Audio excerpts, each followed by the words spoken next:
Hello, I'm Tracy Shilshi with your roundup of the week's top international stories on World Panorama. Let's start the show with the headlines. The London terror attack death toll mounts to 5. Attackers identified as a 52-year-old British-born Muslim convert Khalid Masood. 9 people arrested in connection with the incident.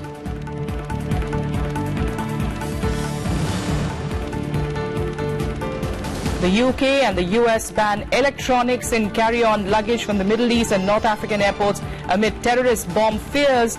Moves are prompted by reports that militant groups want to smuggle explosive devices inside electronic gadgets.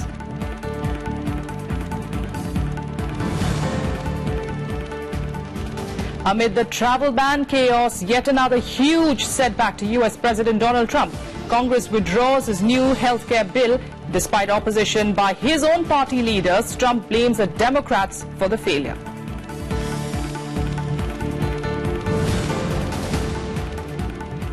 And China rolls out the red carpet for the Israeli Prime Minister. As part of the Asia pivot, Netanyahu pushes Israeli high technology in Beijing. Trade and investment cooperation top the agenda.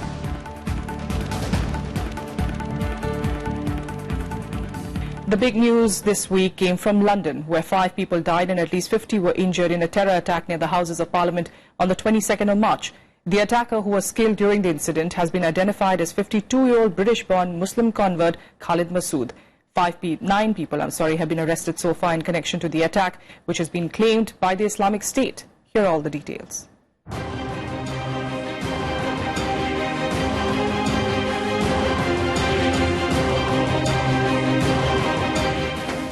Order, colleagues, in respectful memory of those who lost their lives in yesterday's attack and of all of the casualties of that attack, we shall now observe a minute's silence. A minute's silence being observed in the British Parliament a day after the terror attack on Westminster in which 4 people were killed. Yesterday, an act of terrorism tried to silence our democracy. But today we meet as normal, as generations have done before us and as future generations will continue to do, to deliver a simple message: we are not afraid. Tributes were also paid at the police headquarters at New Scotland Yard in honour of the policeman who was stabbed to death by the attacker. It is still our belief, which continues to be borne out by our investigation, that this attacker acted alone and was inspired by international terrorism. To be explicit, at this stage, we have no specific information about further threats to the public. 7 people have been arrested after raids by anti-terror officers across London and Birmingham. British police believes the attack was Islamist-related and are checking if the attacker was supported by anyone. The identity of the attacker, who was also killed, is being withheld. There's a major police investigation, obviously, to find out exactly who this attacker was, how he got hold of the vehicle, where the vehicle has been, whether he had associates, whether anybody else was involved in that. That operation has been going on since yesterday afternoon and right through the night. That is a standard police investigation, but it is obviously a very large operation with a lot of resources being devoted to it. Meanwhile, commuters in London were defiant on Thursday as they returned to work, insisting it is business as usual.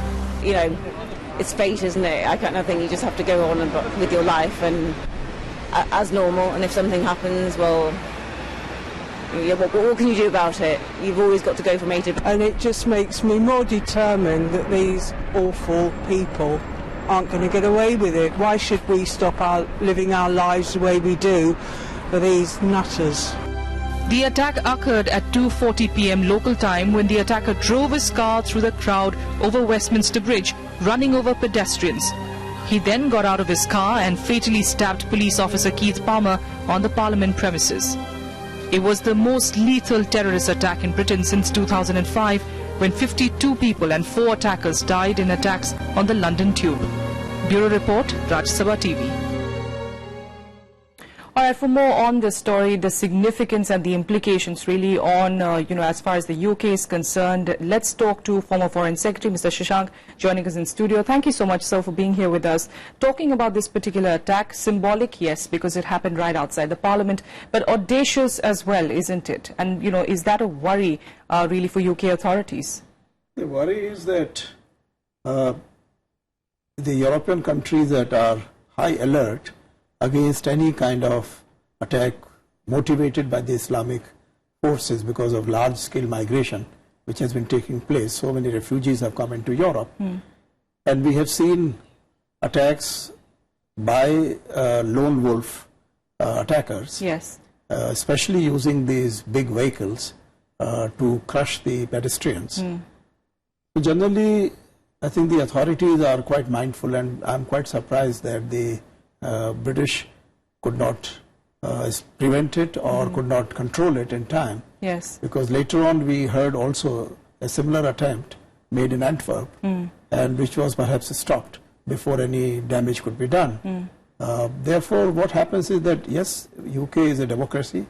They have tried to build up a mosaic of relationship among different communities coming from varying backgrounds. Now, are they able to go right up to the top so that they feel confident enough to participate equally in that democratic framework and speak against anybody who is trying to attack the system? Yes. So obviously there were people who did not convey the feelings going on of hatred and this kind of a bigotry and attack against the ordinary people. And this man was able to carry out this attack. Absolutely. And also, so you're of course talking about how this is a challenge, and it was in fact being voiced a lot on various newspapers, and for that matter online social media as well, within the UK and also in Europe, that, you know, it's quite surprising that the UK, that Britain could not actually thwart such an attack. It took them quite a bit of time, you know, to try and figure out what actually was happening, considering that like you've yourself said, you had an attack just last year in Nice, in Berlin as well, where you had such attacks. And in that case, of course, there were these huge vehicles. In this case, it was just a car. But nonetheless, this is a tactic which a lot of people are now going to be using, because this is also being advocated by the ISIS, isn't it? You know, that you don't have to come and fight here with us. You can do it in your own country. Right. So it is not just the ISIS providing support of any kind, except motivation. Yes. And for lone wolves to feel that they are the messengers of God and on their own they can carry out these attacks. Yes. And get as much publicity as possible. So they tried to, for example, in this case, this attacker came very close to the Parliament building, and therefore he was able to get so much of publicity and got so many people killed. I think even now 5 casualties and another 40 hurt, wounded people. I think that's a large number.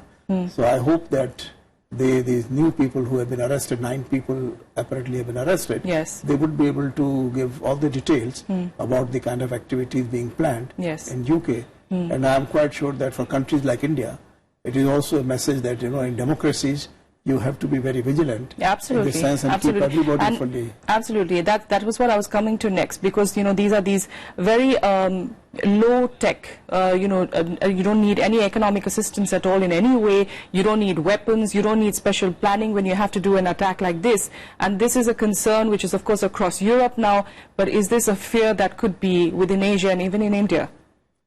Yeah, especially in Asia, since you have large population centers, Yes. and a lot of migration taking from villages to the big metropolitan cities. So therefore these centers of population remain always vulnerable to any of these kind of attacks. Only thing is that, yes, we don't have many cases where Indian youngsters have Yes. decided to join the ISIS or be motivated by them to a great extent. Yes. In fact, there are so many other smaller countries and developed countries from where larger number of people have gone. Yeah. So therefore, it's necessary for those developed countries to study as to what went wrong in their philosophical planning Yes. and the polity that they have tried to develop. And same way, for a poorer country like India, we have to keep sure that the safety preserves which we have kept so far, we continue to keep our society safe, Yes. even in future when the challenges are becoming bigger and bigger. Absolutely, absolutely. And also keep an eye on those who you've anyway had an eye on, because this particular person, Khalid Masood, was somebody who was in fact he was known to security forces. And, you know, even if that kind of a person can do something, then, you know, anyone who's incognito Yes, he was can actually... under watch, and Yes. the police had perhaps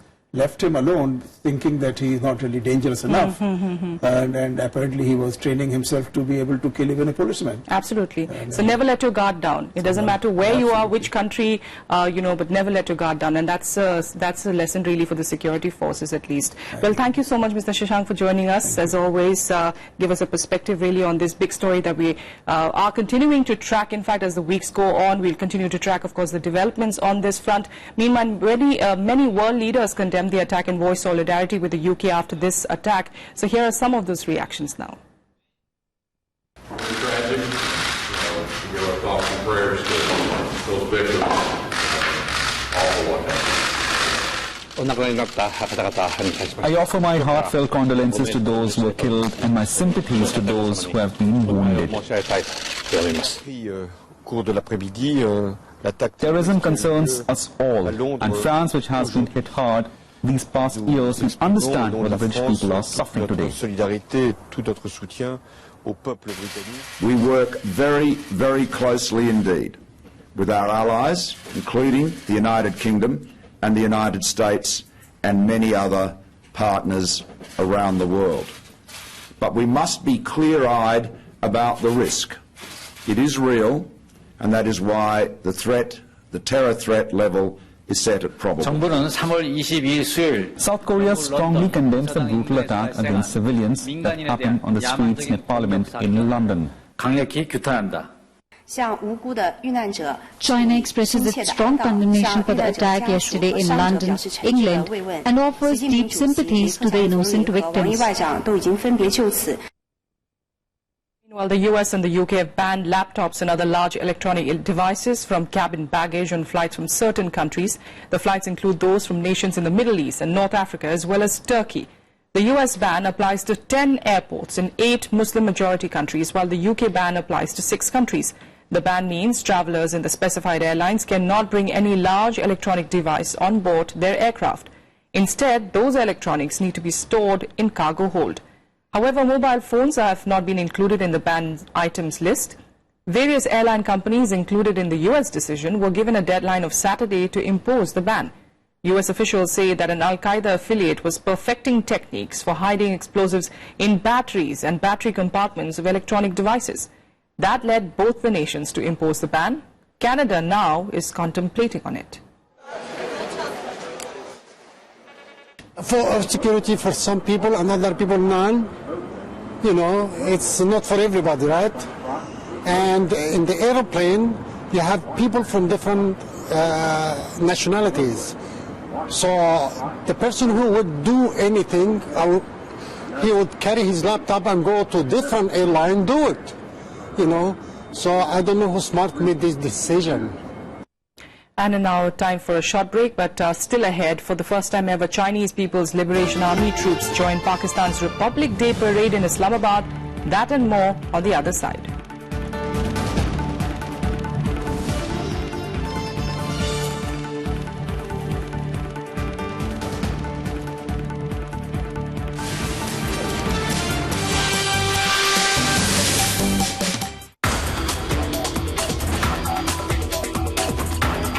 Aditya L1. This is going to be the first Indian mission to observe the sun. Coming back to Astrosat, we have spent what many years first developing the individual payloads. The first time we have developed X-ray optics in the country.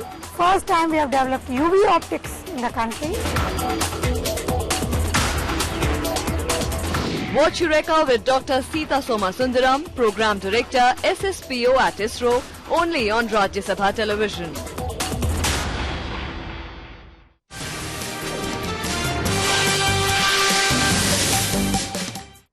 Now, just a few days after the Saudi king departed from Beijing, the Chinese capital played host to another Middle Eastern leader, Israeli Prime Minister Benjamin Netanyahu. Though security cooperation remains limited, the two sides are pushing forward on trade and technology. Here's a report.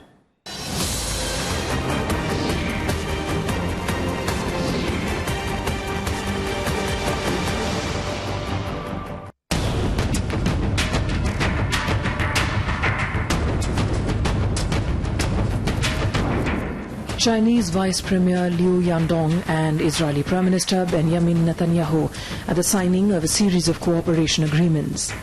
These included granting visas for 20,000 Chinese construction workers to opening joint research centers in both countries to develop applications for artificial intelligence technology. Health, Science, Economic and Environment ministries from both sides set deals for cooperation, investment and knowledge in the areas of agriculture, medicine, infrastructure development and technology. The Israeli Prime Minister said it is his aim to combine forces with China to make the most from both sides. We think that if we partner with you, we'll show unbelievable capacities for change, and growth, and management, and industry, and global market reach. I think the combination is very, very powerful. Netanyahu's visit came right on the heels of the Saudi king's visit to Beijing, raising further interest among observers of China's role in the Middle East. Traditionally, the relationship between China and Israel has been constrained by both distance and geopolitics. Israel is a strong partner of the United States, while China's historic support for the Palestinian cause has also complicated ties with the Israeli government. But during this visit, both countries particularly addressed Israel's interest in joining the One Belt, One Road initiative, and Israel invited Chinese companies to participate in infrastructure projects within Israel. China always upholds an objective and impartial position to actively promote the political solutions for and mediate negotiations on Palestine, Israel and Syria issues, and has played a constructive role in these issues. China is willing to cooperate with Middle East countries including Saudi Arabia and Israel to promote the construction of the Belt and Road, to commonly share the opportunities openly and to deepen cooperation through connectivity. Netanyahu also met Robin Lee, the billionaire chairman of Chinese internet search company Baidu Inc., who has invested in 4 Israeli startups and said he's scouting for more. If I have to give advice to the Israeli companies, maybe some, learning about Chinese would help a lot. When I talk to the American friends, I think many of their kids already learn Chinese at school. If Prime Minister can encourage Israeli kids to learn Chinese too, then many years down the road, I think they'll feel much more comfortable to deal with Chinese companies and Chinese market. Unsurprisingly, there was little mention of political or security cooperation in the public coverage of the meetings, aside from noting discussions on regional issues. Bureau Report, Rajya Sabha TV. North Korea successfully tested a powerful new rocket engine, a move apparently aimed to coincide with a trip to Asia by the new U.S. Secretary of State Rex Tillerson. Now, while U.S. President Donald Trump called it a very bad act, South Korea said that the test showed meaningful progress in the North's missile capabilities. Here are more details.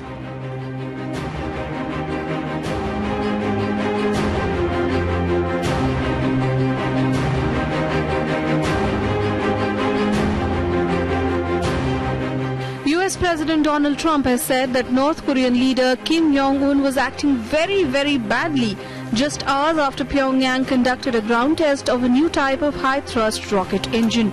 At meetings on North Korea, he's acting very, very badly. I will tell you, he's acting very badly. North Korea conducted the ground test at the Sohail launch site on Saturday. North Korean leader Kim Jong-un called the test a great event of historic significance for the country's indigenous rocket industry. The Trump administration has recently ramped up its rhetoric on North Korea, which it alleges has been carrying out the tests in violation of the UN Security Council resolution. Meanwhile, North Korea's only ally in the region, China, has said that any chance for dialogue on the situation must be seized. No matter what the possibility, any chance of dialogue must be seized. Whatever chances there is for peace, we cannot abandon it. South Korea, on the other hand, said that North Korea's latest rocket engine test showed meaningful advancement in engine function. Bureau Report, Rajya Sabha TV. Chinese, Saudi and Turkish troops for the first time joined Pakistan Day Parade in the capital Islamabad on Thursday in a sign of deepening ties. The contingents of Pakistan's army and float vehicles representing Pakistani traditional culture received inspection of President Hussein. Here's a report.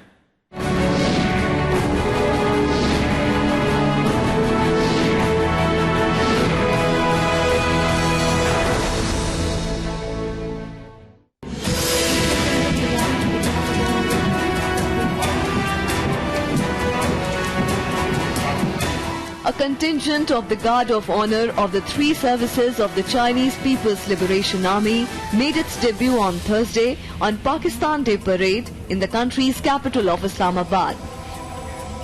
Pakistan's President Mamnoon Hussain was the chief guest at the event. Prime Minister Nawaz Sharif, Army Chief General Qamar Javed Bajwa and other senior officials witnessed the ceremony.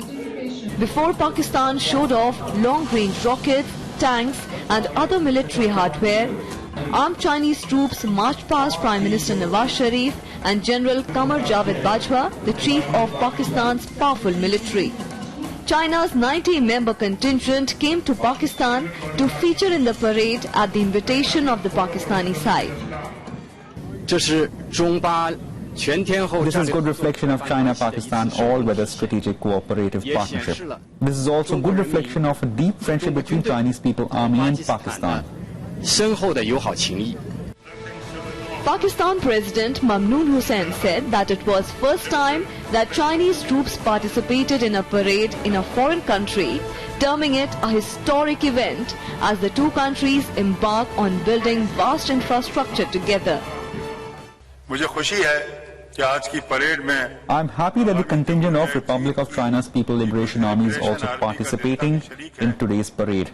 This is a historic event. Before this, Chinese troops have not taken part in any parade in a foreign country. Soldiers from Saudi Arabia, a long-time Pakistan ally, also joined the parade, as did a military band from Turkey, another largely Muslim nation that has strengthened ties with nuclear-armed Pakistan in recent years. Islamabad considers China as an all-weather friend, and in recent years, the countries have grown even closer on the back of $57 China-Pakistan Economic Corridor. The CPEC is a Beijing-funded network of road, rail and pipelines that will link Western China with Pakistan's Arabian seaport of Gwadar. Bureau Report, Rajya Sabha TV. And here are more important international news updates in Global Watch.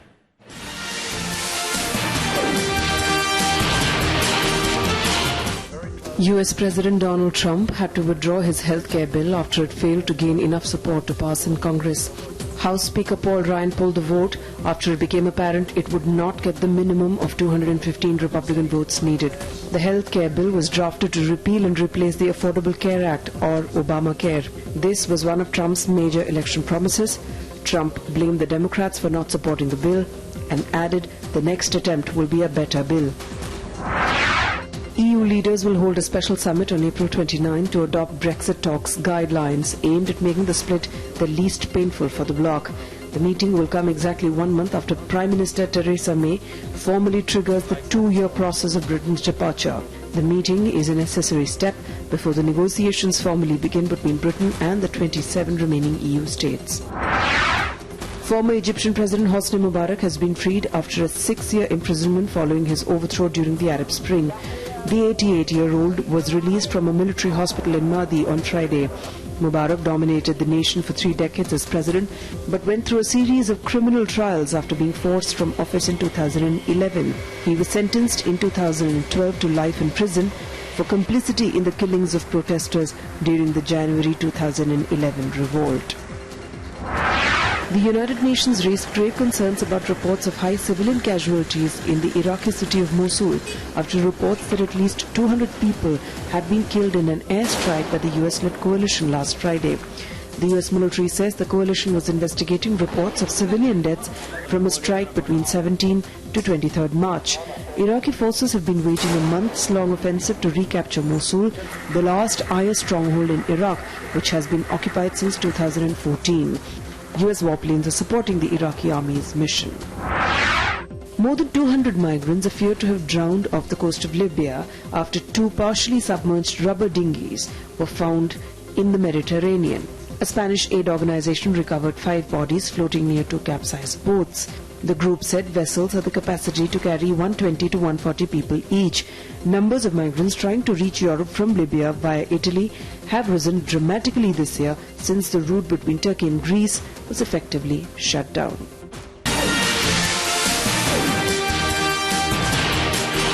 And now all the sports news in Sports Action.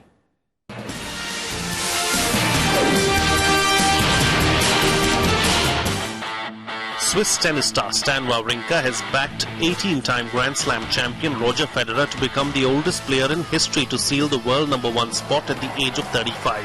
Federer recently climbed up 4 places to the 6th spot in the latest ATP rankings after lifting his 5th Indian Wells Masters title. The 35-year-old continued his impressive return from a 6-month injury layoff as he defeated Wawrinka 6-4, 7-5 in an all-Swiss final that lasted 1 hour and 20 minutes. It was his second win of the year following his triumph in the Australian Open and first major title triumph in 4.5 years. German tennis star Angelique Kerber, who has surged back to the world #1 ranking by virtue of Serena Williams' injury, has said that the top spot is not really important for her. Williams was forced to withdraw from the recently concluded Indian Wells due to a knee injury, and her absence handed the pinnacle position back to Kerber. However, 2-time Grand Slam champion Kerber insisted that she would prefer to play good and consistent tennis rather than being world #1. The 2017 season has been no cakewalk for Kerber as she has reached just 1 semi-final in 6 tournaments so far. Ferrari are favourites to win the Formula 1 world title as the new season started in Australia this weekend, said 3-time champion Lewis Hamilton. Hamilton's Mercedes team have dominated for the past 3 seasons, but pre-season testing suggested Ferrari have bounced back from a winless 2016. The new cars that are racing at Melbourne's Albert Park and for the rest of the season will be considerably quicker than last year's after major rule changes aimed at making them faster and more demanding. Manchester United skipper Wayne Rooney is likely to make a return to his boyhood club Everton this summer. The England captain had left the Goodison Park club in 2004 as an 18-year-old, and it is now a big-time probability that he might make a dream return to his boyhood club. Earlier, West Ham United were the latest club to be linked to Rooney, but the out-of-favour striker brushed aside the rumours and on record said that he would play for no other English team except the Toffees. Rooney has also been linked with a move to China with his agent Paul Stretford, understood to have been in China this week. Conor Mcgregor, the reigning UFC lightweight champion, has vowed to shock the boxing world by defeating unbeaten American Floyd Mayweather in a potential fight whose deal the former claims is very close to being confirmed. The speculations of a super fight between the UFC champion and the undefeated boxer arose after Mayweather recently stated that he was coming out of retirement solely for the matchup. Reflecting on the potential match, McGregor said that he is fully geared up for the bout before confirming that the duo is very close to ink the deal.